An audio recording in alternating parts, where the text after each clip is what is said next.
Friends, ಇವತ್ತು ನಾನು ಪಾಲಕ್ ಪನ್ನೀರ್ ಹೆಂಗೆ ಮಾಡೋದು ಅಂತ ತೋರಿಸ್ತಾ ಇದ್ದೀನಿ. ಇಲ್ಲಿ 1 ಕಟ್ಟಷ್ಟು ಪಾಲಕ್ ಸೊಪ್ಪು ತೊಗೊಂಡು ನಾನು ಅದನ್ನು ಕ್ಲೀನಾಗಿ ಸೋಸ್ಕೊಂಡು ಒಂದು 2-3 ಸಲ ನೀರಲ್ಲಿ ತೊಳೆದು ಇಟ್ಕೊಂಡಿದ್ದೀನಿ. ಇವಾಗ ಇದನ್ನು ಒಂದು 5 ನಿಮಿಷ ನೀರಲ್ಲಿ ಕುದಿಸ್ಕೋಬೇಕು.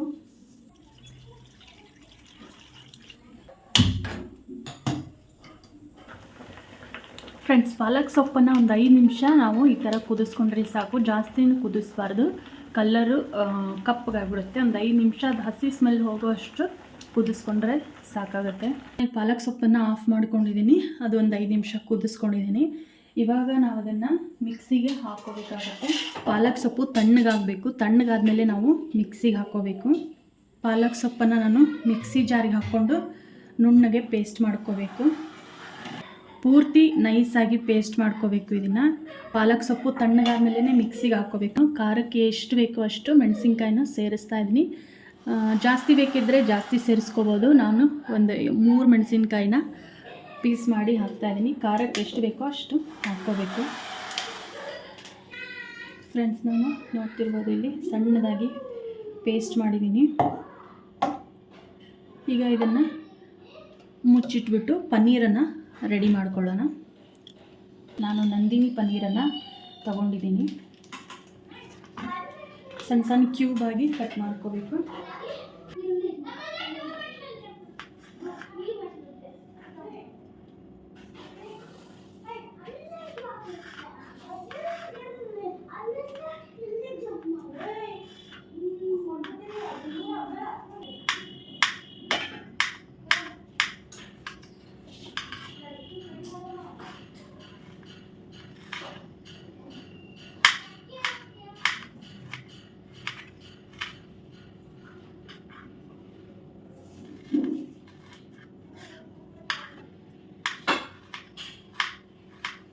ಈ ಥರ ಚಿಕ್ಕದಾಗಿ ಕ್ಯೂಬ್ ಥರ ಕಟ್ ಮಾಡ್ಕೋಬೇಕು. ಚಿಕ್ಕದಾಗಿ ಕಟ್ ಮಾಡಿದ್ರೆ ತುಂಬ ಚೆನ್ನಾಗಿರುತ್ತೆ. ನಾನೀಗ ಪನ್ನೀರನ್ನು ರೆಡಿ ಮಾಡಿ ಇಟ್ಕೊಂಡಿದ್ದೀನಿ. ಪನ್ನೀರಿಗೆ ಸ್ವಲ್ಪ ಉಪ್ಪು ಮತ್ತು ಖಾರನ ಮಿಕ್ಸ್ ಮಾಡಿ ಇಡಬೇಕು.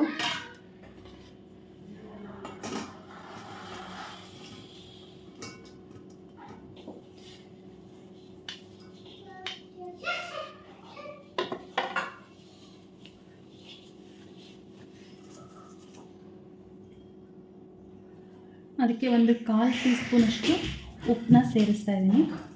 1/4 ಟೀ ಸ್ಪೂನಷ್ಟು ಖಾರದ ಪುಡಿನ ಸೇರಿಸ್ತಾ ಇದ್ದೀನಿ. ಇದು 2 ಚೆನ್ನಾಗಿ ಹೊಂದ್ಕೊಳ್ಳೋ ಥರ ಮಿಕ್ಸ್ ಮಾಡಿ ಇಡಬೇಕು.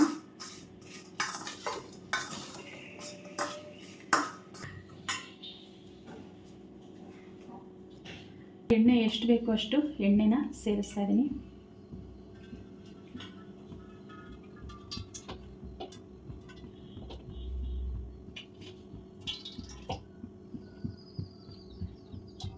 ಎಣ್ಣೆ ಕಾದ್ಮೇಲೆ ಒಂದು 1/2 ಟೀ ಸ್ಪೂನು ಜೀರಿಗೆನ ಹಾಕ್ತಾಯಿದ್ದೀನಿ.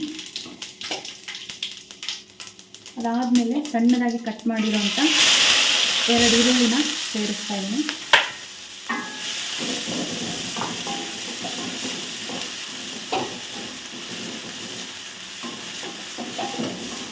ಫ್ರೆಂಡ್ಸ್, ಈರುಳ್ಳಿ ಎಲ್ಲ ಚೆನ್ನಾಗಿ ಫ್ರೈ ಆದಮೇಲೆ 1 ಸ್ಪೂನಷ್ಟು ಶುಂಠಿ ಬೆಳ್ಳುಳ್ಳಿ ಪೇಸ್ಟ್ನ ಸೇರಿಸ್ತಾ ಇದ್ದೀನಿ.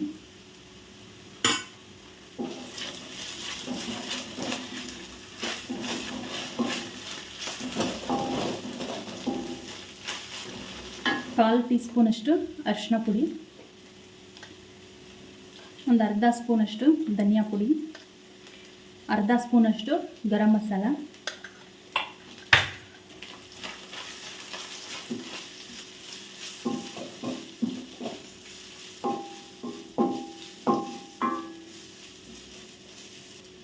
ಮಸಾಲೆ ಎಲ್ಲ ಚೆನ್ನಾಗಿ ಫ್ರೈ ಆದಮೇಲೆ ಫ್ರೆಂಡ್ಸ್, ನಾನು ಟೊಮೆಟೊ ಪ್ಯೂರಿನ ಹಾಕ್ತಾಯಿದ್ದೀನಿ. 2 ಟೊಮೆಟೊ ಹಣ್ಣನ್ನು ನಾನು ಮಿಕ್ಸಿಗೆ ಹಾಕಿ ಪ್ಯೂರಿ ಮಾಡಿ ಇಟ್ಕೊಂಡಿದ್ದೀನಿ.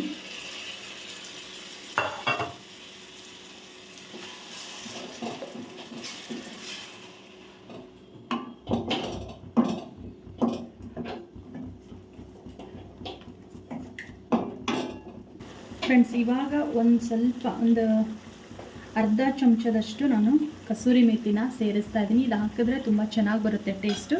ಅದಕ್ಕೋಸ್ಕರ ನಾನು 1/2 ಸ್ಪೂನು ಕಸೂರಿ ಮೇಥಿನ ಸೇರಿಸ್ತಾ ಇದ್ದೀನಿ.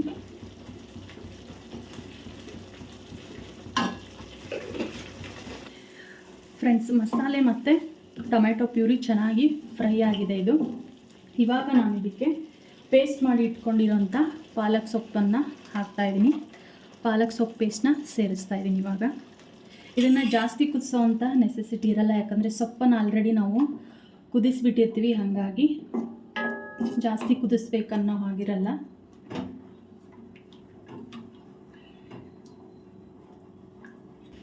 ಫ್ರೆಂಡ್ಸ್, ಇವಾಗಿದು ಒಂದು 2 ರಿಂದ 3 ನಿಮಿಷ ಚೆನ್ನಾಗಿ ಕುದಿಬೇಕು. ಈ ಟೈಮಲ್ಲಿ ನಾವು ರುಚಿಗೆ ತಕ್ಕಷ್ಟು ಉಪ್ಪನ್ನ ಸೇರಿಸ್ಕೋಬೇಕು. ನಮ್ಗೆ ಉಪ್ಪು ಎಷ್ಟು ಬೇಕು ನೋಡಿ ಅಷ್ಟು ಸೇರಿಸ್ಕೋಬೇಕು.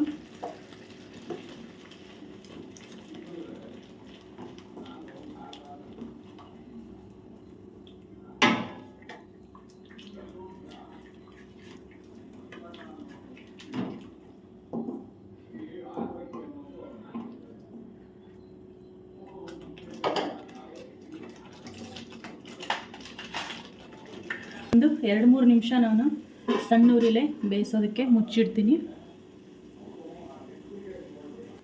2-3 ನಿಮಿಷ ನಾನು ಸಣ್ಣ ಉರಿಲೇ ಬೇಯಿಸ್ಕೊಂಡಿದ್ದೀನಿ. ಸೈಡ್ಗೆಲ್ಲ ಎಣ್ಣೆ ಬಿಟ್ಕೊಳ್ಳೋಕೆ ಸ್ಟಾರ್ಟ್ ಆಗಿದೆ. ಇವಾಗೆಲ್ಲ ಕರೆಕ್ಟಾಗಿ ಮಸಾಲೆ ಎಲ್ಲ ಫ್ರೈ ಆಗಿದೆ ಅಂತ ಅರ್ಥ. ಈಗ ಲಾಸ್ಟ್ ಮೂಮೆಂಟಲ್ಲಿ ನಾವು ಪನ್ನೀರನ್ನು ಸೇರಿಸ್ಕೋಬೇಕು. ಪನ್ನೀರನ್ನು ಹಾಕಿ ನಾವು ಜಾಸ್ತಿ ಹೊತ್ತು ಕುದಿಸೋ ಹಾಗಿಲ್ಲ, ಹಾಗಾಗಿ ನಾನು ಲಾಸ್ಟ್ ಟೈಮಲ್ಲಿ ಸೇರಿಸ್ತಾ ಇದ್ದೀನಿ. ಪನ್ನೀರ್ ಹಾಕಿದ ಮೇಲೆ ಜಾಸ್ತಿ ಟೈಮ್ ಕುದಿಸ್ಕೊಳ್ಳೋ ಹಾಗಿಲ್ಲ ಇದು.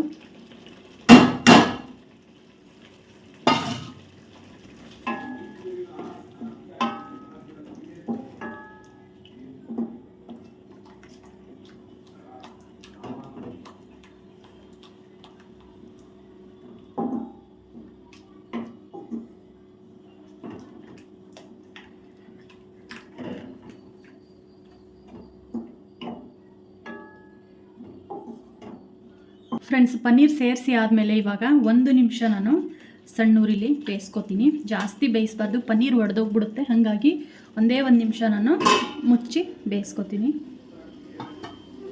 1 ನಿಮಿಷ ಆದಮೇಲೆ ನಾನು ಗ್ಯಾಸನ್ನು ಆಫ್ ಮಾಡ್ತಾಯಿದ್ದೀನಿ. ಮಾಡಿಬಿಟ್ಟು ತೋರಿಸ್ತಾ ಇದ್ದೀನಿ. ನೋಡ್ತಿರ್ಬೋದು, ಪನ್ನೀರು ರೆಡಿ ಆಗಿದೆ. ಪಾಲಕ್ ಪನ್ನೀರು ರೆಡಿ ಆಗಿದೆ. ಪನ್ನೀರು ತುಂಬ ಸಾಫ್ಟ್ ಇರುತ್ತೆ, ಹಾಗಾಗಿ ಲಾಸ್ಟಲ್ಲಿ ಸೇರಿಸ್ಕೋಬೇಕು. ಜಾಸ್ತಿ ಬೇಯಿಸ್ಬಿಟ್ರೆ ಅದು ಒಡೆದೋಗ್ಬಿಡುತ್ತೆ. ಮತ್ತು ಈ ಬಿಸಿ ಗ್ರೇವಿಗೆ ಅದು ಇನ್ನೂ ಸಾಫ್ಟ್ ಆಗುತ್ತೆ ಪನ್ನೀರು. ನೋಡ್ತಿರ್ಬೋದು, ನೋಡಿದ್ರಲ್ವ ಫ್ರೆಂಡ್ಸ್, ಸಿಂಪಲ್ಲಾಗಿ ಕ್ವಿಕ್ಕಾಗಿ ಒಂದು 5-10 ನಿಮಿಷಕ್ಕೆ ನಾವು ಪಾಲಕ್ ಪನ್ನೀರನ್ನು ರೆಡಿ ಮಾಡ್ಕೋಬೋದು. ಟೇಸ್ಟ್ ಅಂತೂ ಸಖತ್ತಾಗಿರುತ್ತೆ. ಒಂದ್ಸಲ ಟ್ರೈ ಮಾಡಿ ಫ್ರೆಂಡ್ಸ್. ಸಿಂಪಲ್ಲಾಗಿ ಮನೇಲೇ ಪಾಲಕ್ ಪನ್ನೀರ್ ಹೇಗೆ ಮಾಡ್ಕೊಳ್ಳೋದು ಅಂತ ನಾನು ತೋರಿಸ್ಕೊಟ್ಟಿದ್ದೀನಿ. ನಾನು ಮಾಡಿರೋಂಥ ಪಾಲಕ್ ಪನ್ನೀರ್ ರೆಸಿಪಿ ನಿಮ್ಗೆ ಇಷ್ಟ ಆಗಿದ್ದರೆ ಪ್ಲೀಸ್ ಒಂದು ಲೈಕ್ ಮಾಡಿ. ಹಾಗೆ ನನ್ನ ಚಾನಲ್ಗೆ ಸಬ್ಸ್ಕ್ರೈಬ್ ಮಾಡ್ಕೊಂಡಿಲ್ಲ ಅಂದರೆ ಸಬ್ಸ್ಕ್ರೈಬ್ ಮಾಡ್ಕೊಳ್ಳಿ. ಒಂದು ಸಲ ಈ ಥರ ಪಾಲಕ್ ಪನ್ನೀರನ್ನು ಮನೇಲೇ ಮಾಡಿಕೊಂಡು ತಿಂದು ಟ್ರೈ ಮಾಡಿ. ತುಂಬ ಚೆನ್ನಾಗಾಗುತ್ತೆ. ಹೋಟೆಲಲ್ಲಿ ಮತ್ತು ಧಾಬಾಲಿ, ರೆಸ್ಟೋರೆಂಟಲ್ಲಿ ಕೊಡ್ತಾರಲ್ಲ, ಸೇಮ್ ಅದೇ ಟೇಸ್ಟೇ ಬರುತ್ತೆ. ಒಂದು ಸಲ ಮನೇಲಿ ಮಾಡಿ